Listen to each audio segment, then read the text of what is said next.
Hello friends, मैं हूं अंकित गंगवार और आज मैं आपको बाबर के बारे में कुछ इम्पॉर्टेंट फैक्ट्स बताऊंगा जो कि आने वाली परीक्षाओं के नज़रिए से बहुत ही ज़्यादा ज़रूरी हैं। तो मैं आपसे रिक्वेस्ट करूंगा कि आप लोग अपनी अपनी कॉपियां और पेन निकाल लें। मैं इधर लिखाऊंगा, आप उन्हें नोट करते रहिए। तो जैसा कि हमने कल पढ़ा था, कल मैंने आपको मुगल साम्राज्य के बारे में पढ़ाया था कि मुगल साम्राज्य की शुरुआत कब हुई, मुगल साम्राज्य की स्थापना कैसे हुई, किसने की, और मुगल साम्राज्य के कौन कौन से प्रमुख शासक हुए। हमने कल मुगल साम्राज्य का परिचय पढ़ा था और आज हम मुगल साम्राज्य के संस्थापक बाबर के बारे में पढ़ेंगे। तो वीडियो शुरू करने से पहले मैं आप लोगों से रिक्वेस्ट करता हूं कि आप मेरे चैनल को सब्सक्राइब कीजिए, साथ ही मेरी वीडियो को लाइक कीजिए और कमेंट करके बताइए कि वीडियो कैसी लगी। इसके साथ ही मैं आप लोगों के सुझाव जरूर जानना चाहूँगा ताकि मैं अपनी आने वाली वीडियोस में कुछ नया कर सकूं और कुछ ऐसा कर सकूं जो आप लोगों के लिए और भी ज़्यादा फायदेमंद हो, साथ ही मेरे लिए भी कुछ फायदेमंद हो। ठीक है, तो हम शुरू करते हैं। बाबर, सबसे पहले हम जानते हैं बाबर का जन्म कब हुआ। तो गाइस, जो बाबर का जन्म हुआ था फरवरी 1483 में हुआ था। बाबर का जन्म फरवरी 1483 में हुआ था। ओके, दूसरा हम बात करते हैं बाबर के पिता की। तो बाबर का जो पिता था उसका नाम था उमर शेख। बाबर के पिता का नाम उमर शेख था, जो कि फरगाना का शासक था। जो कहाँ का शासक था? फरगाना का शासक था। तीसरा जो इंपॉर्टेंट फैक्ट है बाबर के बारे में वो ये है कि 8 जून, ध्यान देना, डेट्स का ध्यान रखना बहुत जरूरी है। 8 जून 1494, 8 जून 1494 को बाबर फरगाना का शासक बना था। 8 जून 1494 को बाबर फरगाना का शासक बना। ठीक है, और इस टाइम पर जो इसकी एज थी मात्र 11 वर्ष थी। मात्र 11 वर्ष की उम्र में बाबर फरगाना का शासक बना था। ध्यान देने योग्य वाली बात है कि 8 जून 1494 ईस्वी को बाबर फरगाना का शासक बना था। उस वक्त वह मात्र 11 वर्ष का था। काफी छोटी उम्र में एक बाबर फरगाना का शासक बन गया था। ठीक है, अगली बात जो बाबर के बारे में आती है, बाबर ने भारत पर 5 बार आक्रमण किया ऐसा फॉरेनर। एक विदेशी आक्रमणकारी के तौर पर बाबर ने भारत पर 5 बार आक्रमण किया। 5 बार आक्रमण किया था। ठीक है, बाबर ने भारत पर 5 बार आक्रमण किया। ओके, हाँ गाइस, तो मैं बता रहा था कि बाबर ने भारत पर 5 बार आक्रमण किया। बाबर का जो पहला आक्रमण था, इसका जो पहला आक्रमण भारत के विरुद्ध हुआ, जो फर्स्ट आक्रमण था वो इसने किया था यूसुफजाई जाति के विरुद्ध। ध्यान देना, जाति का नाम याद रखना बहुत जरूरी है। यूसुफजाई जाति के विरुद्ध किया था इसने। ठीक है, यूसुफजाई जाति के विरुद्ध किया था और ये आक्रमण इसने किया था 1519 ईस्वी में। कब किया था? 1519 ईस्वी में बाबर ने पहला आक्रमण यूसुफजाई जाति के विरुद्ध किया था। और इस युद्ध के बाद बाबर के हाथ में बाजौर और भेरा, ध्यान देना, बाजौर और भेरा के प्रदेश हाथ लगे, यानी कि इसने बाजौर और भेरा प्रदेश पर क्या किया? कब्जा कर लिया। बाजौर और भेरा प्रदेश पर कब्जा कर लिया। ठीक है, पहला आक्रमण जो बाबर ने भारत पर किया था वह यूसुफजाई जाति के विरुद्ध किया था 1519 ईस्वी में, और इस युद्ध में इसने बाजौर और भेरा प्रदेश पर कब्जा किया। ठीक है, अब हम बात करते हैं बाबर के द्वारा लड़े गए जो प्रमुख युद्ध हैं। अब हम बात करेंगे बाबर के प्रमुख युद्धों की। बाबर के द्वारा लड़े गए प्रमुख युद्ध, बाबर के द्वारा लड़े गए प्रमुख युद्ध की बात करते हैं। ठीक है, अब इसको जरा याद रखना, ये इंपॉर्टेंट हेडिंग है क्योंकि कई बार एग्जाम्स में देखा गया है, पूछा जाता है बाबर के द्वारा जो युद्ध लड़े गए थे उन युद्धों से संबंधित क्वेश्चन कई गवर्नमेंट एग्जाम्स में देखे जा चुके हैं, तो ये बहुत जरूरी है। तो सबसे पहले मैंने जैसा कि कल आपको बताया था कि मुगल साम्राज्य की भारत में जो स्थापना की है वो बाबर ने की थी। तो और मैंने साथ में ये भी बताया था कि इसने किस तरह से की थी, तो वही आज हम फिर रिपीट करते हैं कि बाबर ने जो मुगल साम्राज्य की भारत में स्थापना की थी, या जिसे बोलते हैं उसने दिल्ली पर जो कब्जा किया था, वह उसने लोदी वंश के शासक इब्राहिम लोदी को परास्त करके किया था। और ये सभी जानते हैं कि इब्राहिम लोदी और बाबर का युद्ध कहाँ पर हुआ था। तो ठीक है, तो बाबर का जो पहला युद्ध आता है पानीपत का युद्ध। हाँ, नाम से याद रखना इसको, पानीपत का प्रथम युद्ध, सुना हुआ नाम है, कई बार एग्जाम्स में पूछा गया है। ठीक है, तो जो पानीपत का प्रथम युद्ध है वह बाबर और इब्राहिम लोदी के बीच में लड़ा गया था। किसके बीच में लड़ा गया था? बाबर और इब्राहिम लोदी के बीच में लड़ा गया था। ठीक है, इसको याद रखना। जो पहला युद्ध था पानीपत का पहला युद्ध, बाबर और इब्राहिम लोदी के बीच में लड़ा गया था। दूसरा इस युद्ध के बारे में फैक्ट है कि इसमें बाबर क्या हुआ था? विजयी हुआ था। इसमें बाबर विजयी हुआ और इब्राहिम लोदी मारा गया। और इस युद्ध में क्या हुआ था? इब्राहिम लोदी मारा गया। इब्राहिम लोदी इस युद्ध में मारा गया था। ठीक है। चौथा, इसी युद्ध के बाद बाबर ने दिल्ली पर कब्जा किया था और मुगल साम्राज्य की स्थापना की थी। साथ ही इस युद्ध में बाबर ने भारत में पहली बार तोप खाने का प्रयोग किया था। ठीक है, तोप खाने का जो प्रथम प्रयोग हुआ था भारत में, वो भी पानीपत के प्रथम युद्ध में हुआ था। ठीक है, ओके। इसके अलावा ही बाबर ने पद पादशाही की शुरुआत की थी। पद पादशाही की शुरुआत की। अब पद पादशाही क्या होता है? पद पादशाही एक उपाधि है जिसके तहत दिल्ली पर जो शासन करेगा या दिल्ली का जो शासक होगा उसे बादशाह बोला जाएगा। साथ ही बाबर ने पानीपत के प्रथम युद्ध में तुगलमा युद्ध नीति का प्रयोग किया था। किस युद्ध नीति का प्रयोग किया था बाबर ने? तुगलमा युद्ध नीति का प्रयोग भारत में बाबर ने किया था। ठीक है, तो पानीपत के युद्ध के बारे में जो ध्यान देने योग्य बातें हैं वो जरा एक बार फिर देख लेते हैं। जो पानीपत का पहला युद्ध हुआ था बाबर और इब्राहिम लोदी के बीच में हुआ था।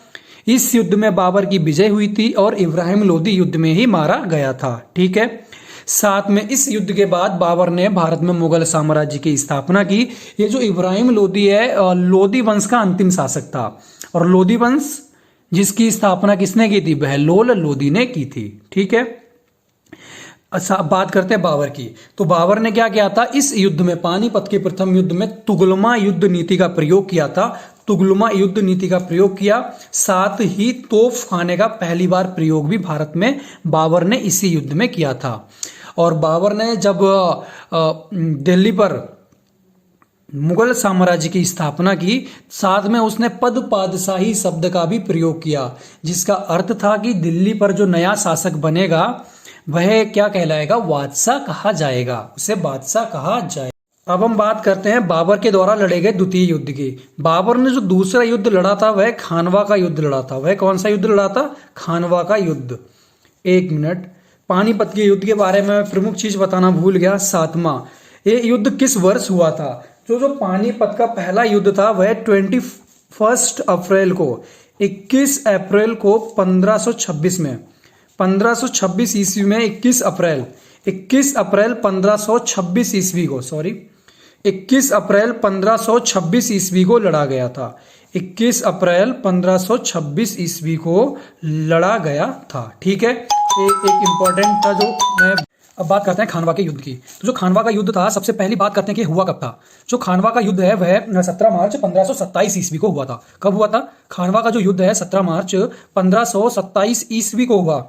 दूसरा, खानवा का युद्ध किस किस के बीच में हुआ था? जो खानवा का युद्ध है वह बाबर व राणा सांगा के बीच में हुआ था। किस किस के बीच में हुआ था? बाबर और राणा सांगा के बीच में। ठीक है, इसमें क्या हुआ था? बाबर की विजय हुई थी और राणा सांगा की पराजय। इसमें बाबर की क्या हुई? विजय हुई और राणा सांगा की हुई थी पराजय। ठीक है, चौथी जो इंपॉर्टेंट पॉइंट है खानवा के युद्ध के बारे में वो ये है कि इस युद्ध में विजय के पश्चात, खानवा के युद्ध में जब विजय हुई थी बाबर की, तब बाबर ने गाजी की उपाधि धारण की थी। ठीक है, तो बाबर ने जो गाजी की उपाधि धारण की वह खानवा के युद्ध के बाद धारण की थी। Okay okay. अब हम बात करते हैं तीसरे युद्ध की। बाबर ने जो तीसरा युद्ध भारत के अंदर लड़ा था दिल्ली का सुल्तान बादशाह बनने के बाद, वह तीसरा युद्ध था चंदेरी का युद्ध। बाबर ने जो तीसरा युद्ध लड़ा था वो युद्ध था चंदेरी का युद्ध। चंदेरी का युद्ध जो बाबर ने लड़ा था, सबसे पहले हम इसकी डेट करते हैं कि कब हुआ था चंदेरी का युद्ध। तो चंदेरी का युद्ध जो बाबर ने लड़ा था 29 जून 1528 को लड़ा था। 29 जून 1528 को लड़ा था और युद्ध लड़ा गया था मेदिनी राय और बाबर के बीच में। मेदिनी राय व बाबर के बीच में इस युद्ध को लड़ा गया था और इस युद्ध में विजय किसकी हुई थी? विजय हुई थी इस युद्ध में बाबर की, और मेदिनी राय इस युद्ध में पराजय हुआ था, मारा गया था। ठीक है, ओके। अब हम बात करते हैं चौथे युद्ध की। जो चौथा युद्ध है वो था घाघरा का युद्ध। चौथा युद्ध कौन सा है? घाघरा का युद्ध। ये जो घाघरा का युद्ध है ये लड़ा गया था बाबर और अफगानों के बीच में। किस किसके बीच में हुआ था? बाबर व अफगानों के बीच में ये युद्ध हुआ था। बाबर और अफगानों के बीच में इस युद्ध को लड़ा गया था और इस युद्ध में बाबर की विजय हुई थी। बाबर क्या हुआ था? विजय को प्राप्त किया था। साथ ही ये जो युद्ध था घाघरा का युद्ध, ये युद्ध 6 मई 1529 ईस्वी को लड़ा गया था। 6 मई 1529 को लड़ा गया था। इस युद्ध से संबंधित एक तथ्य यह भी है कि 6 मई 1529 ईस्वी को ही 6 मई 1529 को इस युद्ध में विजय के पश्चात बाबर ने बंगाल शासक नुसरत शाह से संधि की थी। इसने बंगाल शासक नुसरत शाह से क्या की? संधि की। और इस संधि के अनुसार बाबर और बंगाल के शासक नुसरत शाह ने एक दूसरे की समप्रभुता को आघात न पहुंचाने का वादा किया। साथ ही बंगाल के शासक नुसरत शाह ने जो विरोधी अफगान शासक थे उनको संरक्षण न प्रदान करने का वादा किया था। ठीक है, अब हम बात करते हैं अगली। ये थे बाबर के द्वारा लड़े गए 4 प्रथम प्रमुख युद्ध। बाबर ने इन 4 प्रमुख युद्धों को भारत में लड़ा था। और इसके बाद बाबर की मृत्यु की बात करते हैं। तो जो बाबर की मृत्यु थी, बाबर की जो मृत्यु हुई थी वो 26 दिसंबर, एक मिनट, बाबर की जो मृत्यु थी वो 26 दिसंबर 1930 में हुई थी। कब हुई थी? 26 दिसंबर 1930 ईस्वी में बाबर की मृत्यु हुई थी।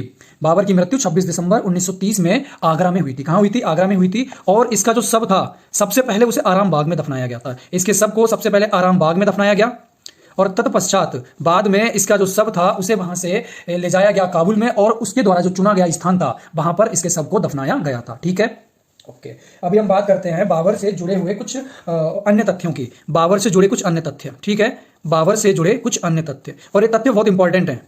ये जो तथ्य हैं बहुत ही ज्यादा इंपॉर्टेंट है और एग्जाम में काम आने वाले हैं, तो नोट करते रहिए। सबसे पहले था कि बाबर ने जो मुसलमान थे उन्हें तमगा नामक कर से मुक्त किया था। ठीक है, बाबर ने मुसलमानों को तमगा नामक कर से, ध्यान देना, तमगा नामक कर से मुक्त किया था। ठीक है, तमगा नामक कर से मुक्त किया। ओके, ठीक है। दूसरा दोस्तों, बाबर का जो मुख्य कार्य था, इसके अलावा बाबर ने क्या किया?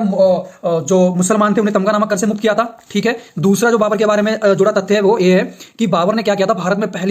बाबर ने भारत में पहली बार तोप खाने का प्रयोग किया था। पहली बार तोप खाने का प्रयोग किया था। किसका प्रयोग किया था? तोप खाने का प्रयोग किया था। और कहां पर किया था इसने तोप खाने का प्रयोग? तो अभी बताया था मैंने, इब्राहिम लोदी के साथ हुए पानीपत की पहली लड़ाई जो कि 1526 में हुई थी, उसमें बाबर ने क्या किया था? तोप खाने का प्रयोग किया था। साथ ही तुगलमा पद्धति का प्रयोग भी इसने वहीं पर किया था। तुगलमा पद्धति का प्रयोग भी बाबर ने कहां पर किया था? पानीपत के प्रथम युद्ध में किया था। ठीक है, अब हम बात करते हैं बाबर का एक अन्य कार्य जो इससे बहुत जुड़ा हुआ है, जिहाद शब्द का जो प्रयोग है बाबर ने किया था। ठीक है, जिहाद शब्द का प्रयोग भारत में बाबर ने किया था। भारत में बाबर ने राणा सांगा के विरुद्ध, किसके विरुद्ध में किया था? राणा सांगा के विरुद्ध खानवा के युद्ध में किया था। कहां किया था इसने? खानवा के युद्ध में किया था। बहुत इंपॉर्टेंट पॉइंट है, इसको याद रखना। खानवा के युद्ध में किया। ओके, जिहाद शब्द का प्रयोग भारत में बाबर ने किया था राणा सांगा के विरुद्ध खानवा के युद्ध में। ओके, अब हम बात करते हैं इसकी भाषा के बारे में। तो बाबर जो था वह, उसकी जो मातृभाषा थी तुर्की थी। बाबर की मातृभाषा तुर्की थी, लेकिन वह फारसी भाषा का भी ज्ञाता था। ठीक है, बाबर की भाषा क्या थी? तुर्की थी, लेकिन वह फारसी भाषा का भी अच्छा ज्ञाता था। इसने जो अपनी आत्मकथा लिखी है, खुद लिखी है, बाबर ने अपनी आत्मकथा खुद लिखी थी। इसकी आत्मकथा का जो नाम है बाबरनामा है। क्या है? बाबरनामा। इसको तुजुक ए बाबरी भी कहते हैं। क्या कहते हैं? तुजुक ए बाबरी भी कहते हैं। ठीक है, बाबरनामा है जो, इसको बाबर ने लिखा था। बाबरनामा किसके द्वारा लिखी गई है? बाबर के द्वारा लिखी गई है और तुर्की भाषा में है। किस भाषा में है? तुर्की भाषा में है। वहीं तुजुक ए बाबरी की अगर बात की जाए तो बाबरनामा तुर्की में लिखा हुआ है, और बाद में इसका जो फारसी में अनुवाद है, बाबरनामा का जो फारसी में अनुवाद है, बाबरनामा का फारसी में अनुवाद ये अब्दुल रहीम खान खाना ने किया था, अकबर के कहने पे। अब्दुल रहीम खान खाना ने किया। किसने किया? अब्दुल रहीम खान खाना ने किया था। ठीक है, ये भी एक इंपॉर्टेंट पॉइंट है, याद रखना। बाबर ने जो अपनी आत्मकथा लिखी थी बाबरनामा, वो तुर्की भाषा में लिखी थी, लेकिन उसकी आत्मकथा का जो फारसी भाषा में अनुवाद था वो अब्दुल रहीम खान खाना ने किया था। ओके, अब हम और बात करते हैं बाबर की। तो बाबर को कलंदर की उपाधि मिली थी। बाबर को जो कलंदर की, तो बाबर को क्या दिया गया था? कलंदर की उपाधि दी गई थी। बाबर को कलंदर की उपाधि दी गई थी उसकी उदारता के लिए। उदारता के लिए बाबर को कलंदर की उपाधि भी दी गई थी। ठीक है, इसके अलावा जो बाबर था वह माना जाता है कि मुबैयान पद्य शैली का, ध्यान देना, है पद्य शैली का नाम है मुबैयान। मुबैयान पद्य शैली, मुबैयान पद्य शैली का जन्मदाता भी इसको माना जाता है। बाबर को मुबैयान पद्य शैली का जन्मदाता माना जाता है। ठीक है।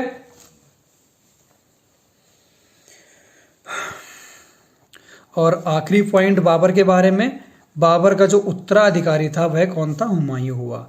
बाबर का उत्तराधिकारी कौन हुआ? बाबर का उत्तराधिकारी हुआ उसका बेटा हुमायूं। ठीक है।